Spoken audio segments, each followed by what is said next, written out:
আবেদন করতে পারি না। এটা কোন নৈরাজ্য? এখানে এই নৈরাজ্য আমরা মানি না। এই নৈরাজ্য আমরা মানি না, এটা মানতে দেওয়া যায় না। এটা অসম্ভব, এটা জুলুমের শিকার আমরা।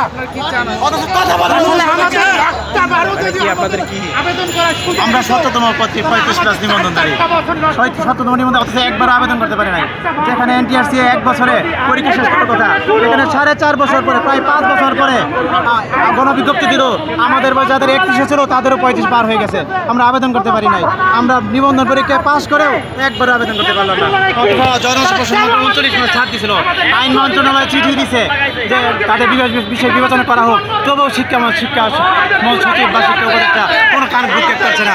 আমাদের উল্টা পুলিশ দিয়া আমাদের উপরে জুলুম করতেছে, হামলা করতেছে। এক ভাই রক্তাক্ত হয়েছে, তবুও